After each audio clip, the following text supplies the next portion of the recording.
Bună ziua, frumoasele mele fecioare! Bine ați venit, dragii mei! Astăzi vom vorbi despre provocarea și surpriza lunii iulie 2024. Pentru toți cei care aveți soare, luna, ascendent sau Venus în fecioară, bineînțeles. Hai să vedem, începem cu provocarea, să vedem care este ea și cum putem ajuta, bineînțeles, așa cum v-am obișnuit.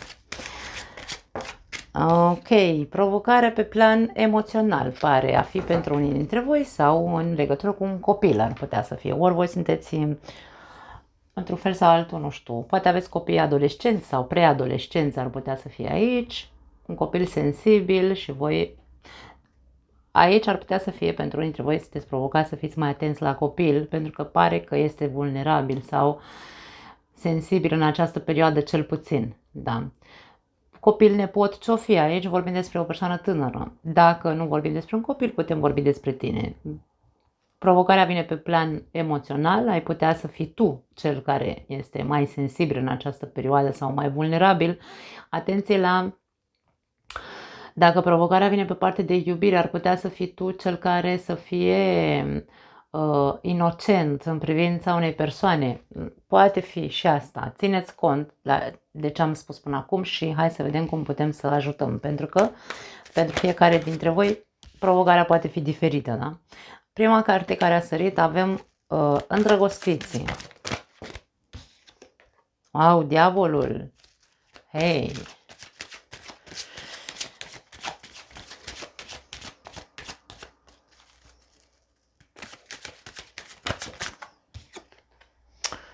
Doi de bâte, la voi e vorba despre alegeri, dragii mei. Sunteți la o răscruce de drumuri, din câte observ aici, 7 de bâte. Dacă vorbim, ia uite, și aici mi-a atras atenția, da? Nu mă uit în general la etalările astea, la ce rămâne la capătul cărților, dar aici mi-a atras atenția, wow, și aici un 2 de cupe sub 2 osa de monede, foarte multă dualitate, foarte mult dezechilibru, aș spune emoțional, foarte multă vulnerabilitate văd la voi în această perioadă și moment de alegere, moment important de alegere pentru unii dintre voi.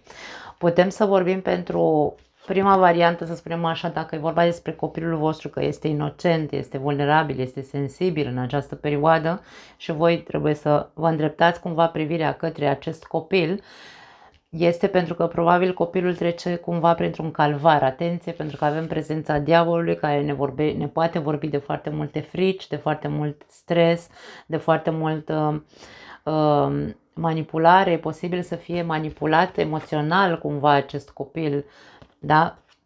Și aici e vorba de îndreaptă-ți privirea către copil pentru că e momentul să-l protejezi, să-l aperi. Da? Nu știu ce se întâmplă. Pentru unii dintre voi eu deja simt aici și acum mi se ridică pielea pe mine, părul, da? Și probabil unii dintre voi aici aveți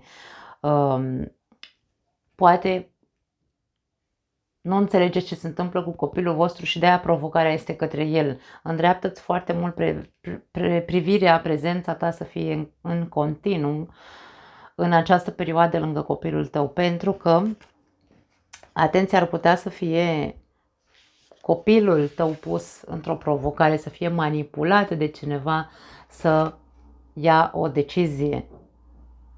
Și poate fi foarte repede influențat acest copil, pentru că cealaltă persoană e machiavelică, îmi vine să spun, manipulatoare și reușește să manipuleze acest copil ca să facă o alegere. Și de aia vi se spune vouă, stați în gardă, vedeți cum faceți, să aveți grijă ca acest copil să nu cadă în mrejele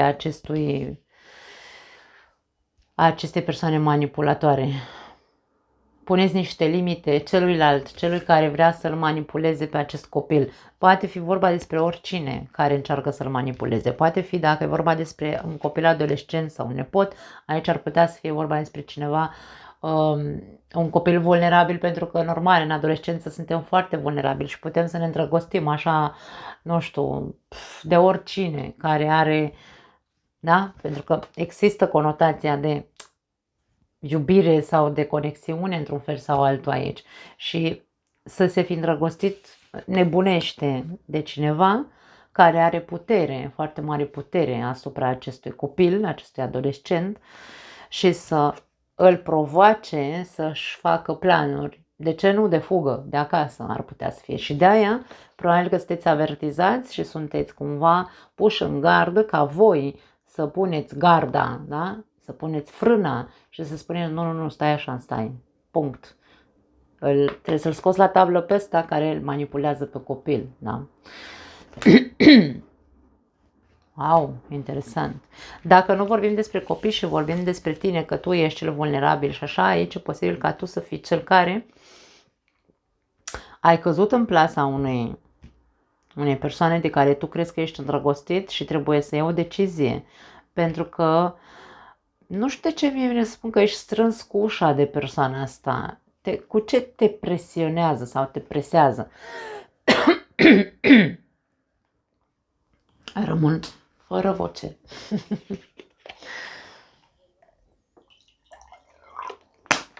Nu mai puțin. Să beau puțin apă.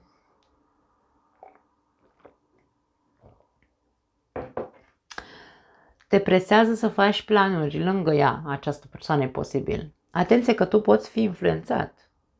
Pentru că dacă tu deja ești îndrăgostită de persoana asta, tu ca persoană ești îndrăgostită de persoana cealaltă, sau crezi, pentru că aici doar poate fi o iluzie.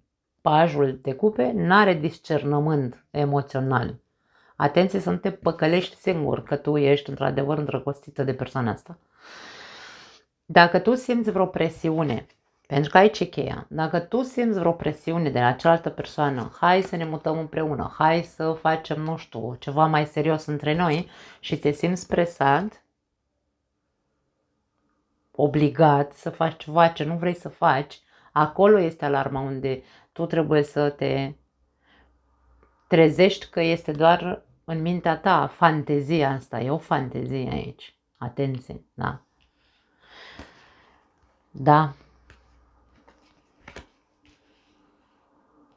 Și vezi tu, șaptele de băte e o carte de protecție și de frâne, de limite. Pune o limită celuilalt, păstrează o distanță. Nu mai lăsa, sau nu mai lăsa această persoană să te inducă în eroare emoțională, pentru că aici nu e vorba de faptul că da, te minte pe față. Nu, poate omul are un scop de la tine, nu știu, poate vrea doar să se culce cu tine. De exemplu, dau așa, un exemplu tâmpit ca să mă înțelegi. Da? Deci aici e vorba despre asta. Dacă tu simți că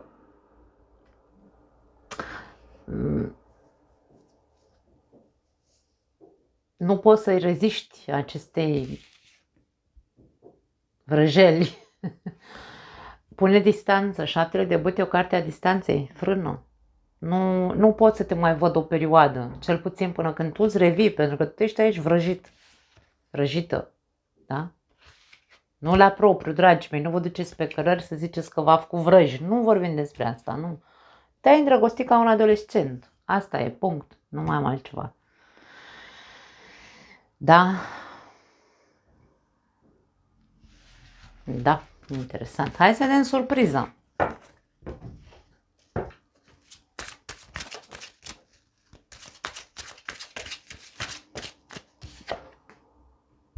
Tot pe partea copil sau pe partea vulnerabilitate. Surpriza vine tot pe slăbiciuni, îmi vine să spun. Nu știu care sunt slăbiciunile tale în această perioadă. Pentru alții dintre voi, surpriza poate fi un proiect pe care îl începeți acum și în care faceți primii pași sau, în sfârșit, hai să zicem că aveți așa ceva încredere în voi încât să ziceți, băi, parcă mă risc să fac. Nu neapărat cu stil de risc, pentru că asta nu se riscă, dar cel puțin mă risc să dau primul pas, să vedem. Da, încerc marea cu degetul, da? Cu pajul de monede. Da. Hai să vedem ce amănunte avem ca să putem să construim cu adevărat această surpriză de tot, da? Întreagă. Rege de bâte, 7 de spade, foarte interesant și la surprize, lumea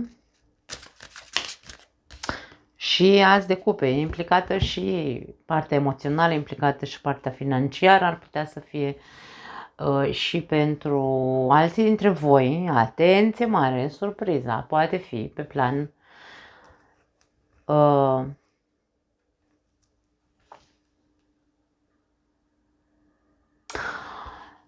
Dacă voi ați făcut o propunere cândva, nu e vorba despre acum, surpriza e că se materializează, îmi vine să spun, acea propunere pe care tu ai făcut-o cândva cuiva. Pentru că avem o persoană implicată aici, ca și cum am făcut un pact cu X persoană, să cădem de acord la ceva anume. Am bătut palma probabil, dar încă nu s-a rezolvat. Tu, probabil că pactul pe care l-ai făcut sau intenția, oferta din partea ta către acea persoană a fost o ofertă de interesul poartă-fesul. Poate fi pe plan financiar, poate fi pe, nu știu, orice interes pe care tu l-ai avut de la cineva cândva. Da? Surpriza e că se materializează acel interes, se închide într-un mod, hai să zicem așa, cu succes, bateți palma cu succes, da? Pentru că ai știut să-ți joci cartea cum a trebuit să o joci cândva. Deci nu e vorba despre surpriza. Nu e că asta se întâmplă acum. Surpriza este rezultatul acum. Rezultatul interesului tău va da roade acum, în această perioadă. Da. Despre asta e vorba aici. Dacă vorbim despre copil, că ar putea din nou să vină surpriza pe partea copilului,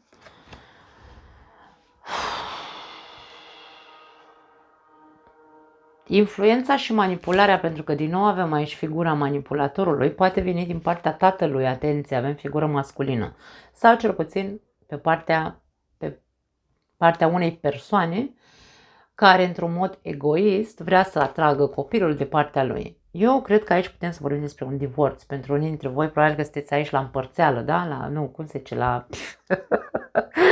Hai, numai prostii mi ies din gură. Împărțeală, la partaj, Doamne ferește. Trebuie să-mi scriu niște cuvinte pe hârtie, că mereu le bulibășesc. Dacă e vorba despre un partaj și despre a vedea ce facem cu copilul, da? Stă cu mine, stă cu tine și așa mai departe, aici e vorba despre manipularea tatălui asupra copilului, de exemplu, sau a celui care vrea să rămână cu copilul în interesul lui. Probabil poate să nu plătească pensie alimentară și pentru alte lucruri, da? Și aici vedem cum, e ca și cum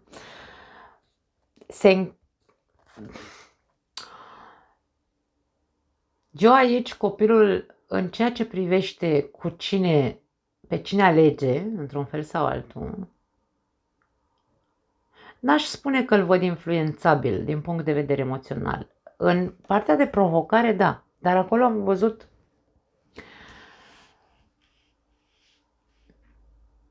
pentru că e posibil ca în prima parte să existe posibilitatea să-l încânte, de-aia îl văd vulnerabil aici, să pună botul la vrăjală, cum ar veni, pentru că e posibil aici să-l încânte cu anumite lucruri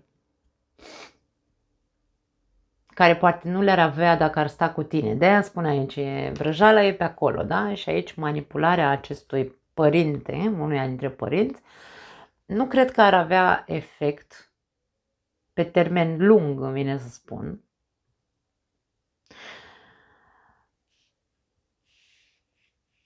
Decât în cazurile în care aici vrăjala e mare că îi oferă ceea ce tu nu-i poți oferi. Cam despre asta e vorba. Dar, ajungând la faptul că ăsta e cel mai, cumva așa, destupat paj, să zicem, nu e atât de... Este inocent, dar totuși în același timp și știe, băi, realitatea e care e. Cunoaște o realitate. Așa, în inocența lui cunoaște o realitate. Indiferent cât de mult ar încerca persoana asta să-l influențeze, să-l păcălească într-un fel sau altul, nu cred că va putea. E ce ca și cum nu e că întoarce spatele, dar e vorba de a demonstra, acest copil îi va demonstra acestui părinte, acestei persoane, că indiferent că îl iubește, nu poate să împlinească această manipulare, să zicem așa, această dorință.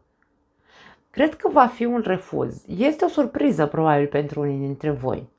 Dacă aici tu reușești să frânezi intențiile acelei persoane manipulatoare față de copilul tău, Aici tu vei vedea că copilul tău, te vei surprinde, probabil că copilul tău nu va alege să meargă cu acel părinte cu celălalt părinte care îl manipulează.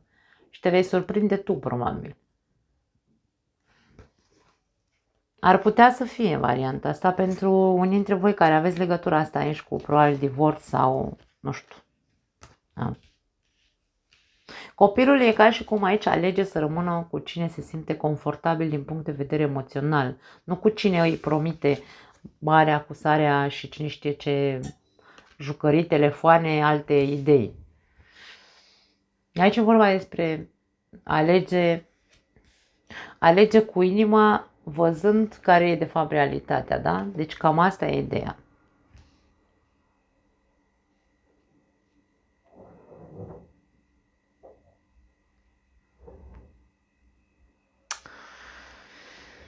Dacă e vorba despre partea financiară, surpriza ar putea să fie pentru unii dintre voi aici, după cum am zis, un mic proiect sau dați primul pas într-un proiect anume.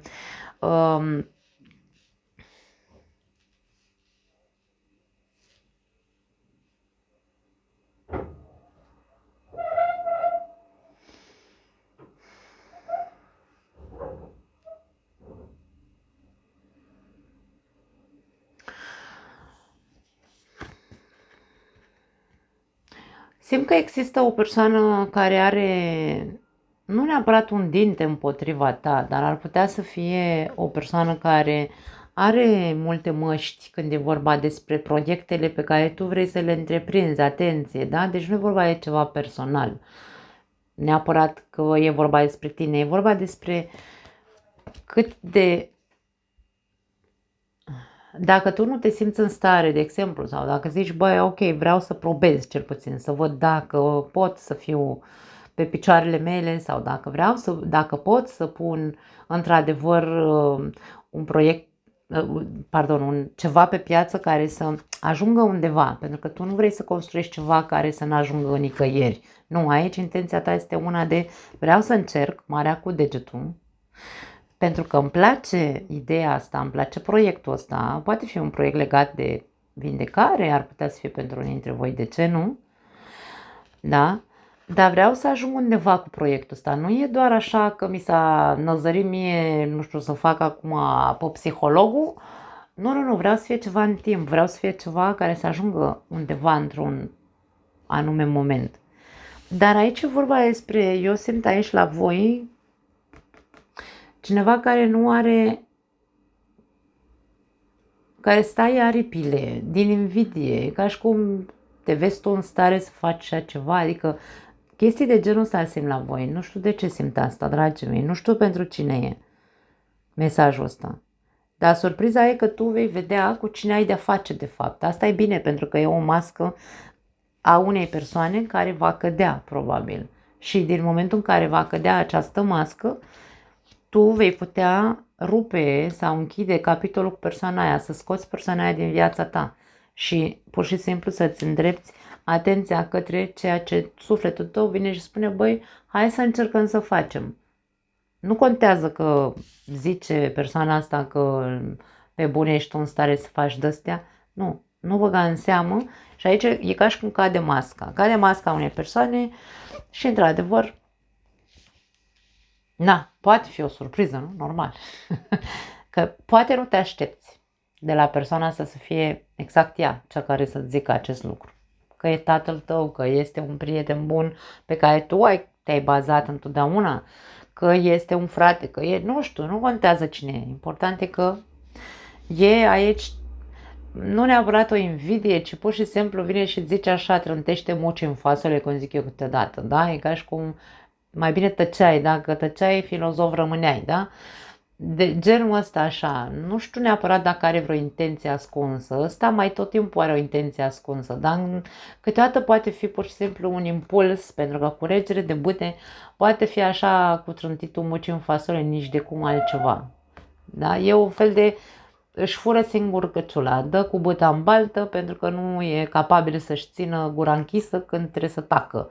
Cam asta e un fel de, nu n-aș spune neapărat că are avea intenții să te sape sau așa. Nu, e un atac gratuit la persoană, da? Cam cum mi se întâmplă și mie câteodată aici când deranjez pe cineva. Așadar, cam asta e ideea. Da. Nu mai am altceva, dragi mei. Interesant, foarte interesante ies etalările. Vă pup. Ne vedem data viitoare. Ciao.